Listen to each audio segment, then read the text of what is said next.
Bonjour, je suis en compagnie de Jérémy Patriélétus, qui est directeur de la communication, du développement et de la programmation culturelle au sein de l'établissement chargé de la restauration de la cathédrale Notre-Dame.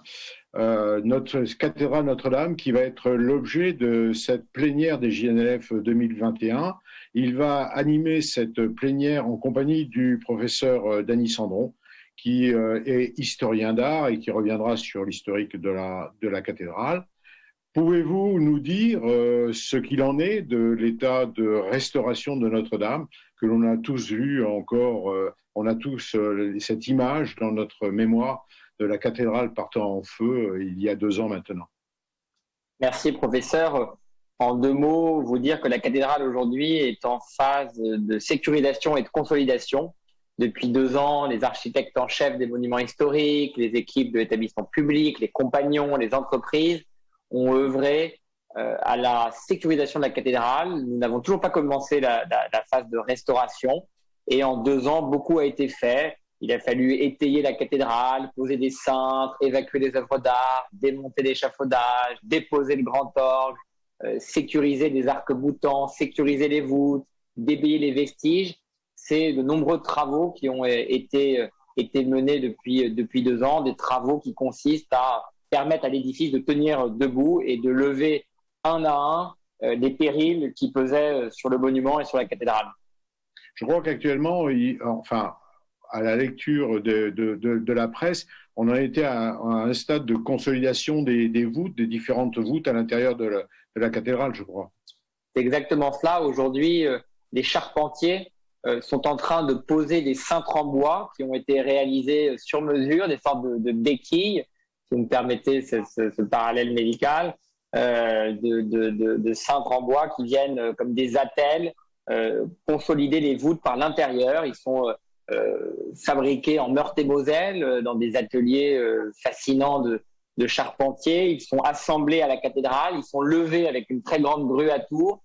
Ils passent par les baies hautes, par les oculus, puisqu'on a déposé les vitraux. Et puis, ils sont ensuite assemblés par des charpentiers sous les voûtes fragilisées.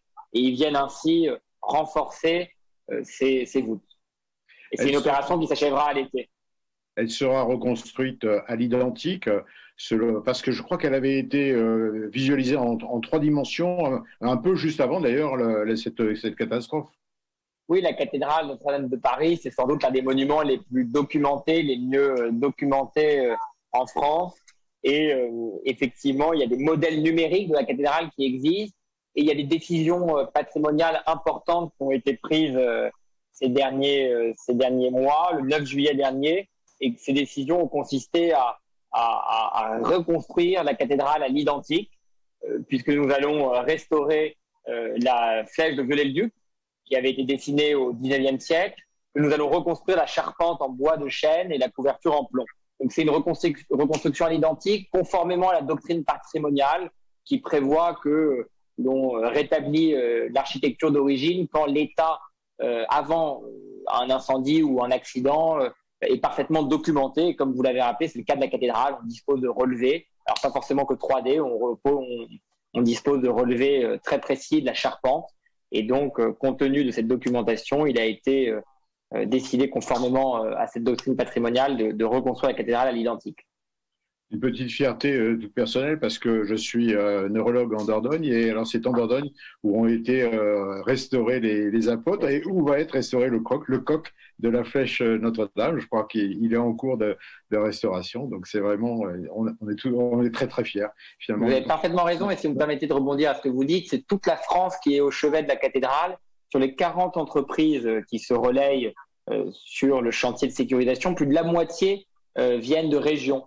Vous avez évoqué les ateliers de la Socra en Dordogne, et c'est dans ces ateliers effectivement, alors des métiers fascinants, les dinandiers, c'est les spécialistes du cuivre, les serruriers d'art, les patineurs qui sont en train de restaurer les statues des apôtres, c'est les miraculés de l'incendie. Peut-être que vos confrères ne le savent pas, mais juste avant l'incendie, quelques jours avant, le 11 avril, ces statues avaient été déposées, ces statues qui sont situées autour de la flèche, pour être restaurées. Donc elles ont survécu à l'incendie. Et elles sont effectivement en train d'être restaurées en Dordogne, mais on a des facteurs d'orgue dans l'Hérault, on a des maîtres verriers dans la Sarthe. c'est vraiment l'ensemble de la France qui est mobilisé sur ce chantier.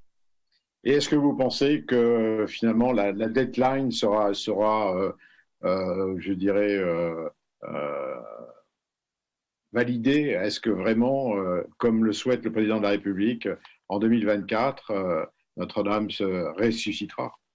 Écoutez, l'ensemble des acteurs du chantier sont mobilisés pour tenir cet objectif. Le président de la République est venu sur le chantier le 15 avril dernier à l'occasion du deuxième anniversaire de l'incendie. Il a rappelé cet objectif, qui est un objectif précis, c'est rendre la cathédrale au culte et à la visite. C'est permettre que le culte catholique, puisque c'est l'objet de cette cathédrale, sa fonction principale, de pouvoir célébrer le culte catholique, pourra reprendre en 2024, et puis la visite. Ça ne veut pas dire que tout sera terminé. La cathédrale, elle est en chantier permanent depuis 1163. Il y aura sans doute des éléments architecturaux à l'extérieur qui n'ont pas encore été restaurés, qui seront en cours. Mais l'objectif, c'est que le culte puisse à nouveau être célébré, que la visite puisse à nouveau être rendue possible. Et c'est un objectif que nous maintenons, que le président de la République a maintenu. Et tous les acteurs en ont parfaitement conscience et sont mobilisés. Cette contrainte de temps, elle demande une planification millimétrée. Elle demande de mener des chantiers parallèles. Vous voyez, on a mené la dépose de l'orgue. On a déposé ce grand orgue en même temps qu'on démontait l'échafaudage. Et donc, ça demande de paralléliser les tâches, de lancer plusieurs chantiers en même temps. Et c'est ce à quoi nous nous attelons, puisque actuellement, nous préparons la restauration qui pourra formellement commencer à l'hiver prochain. Eh bien, écoutez, je vous remercie infiniment de nous avoir accordé quelques instants et nous vous donnons donc rendez-vous pour cette conférence plénière fin mai lors de notre réunion nationale et internationale.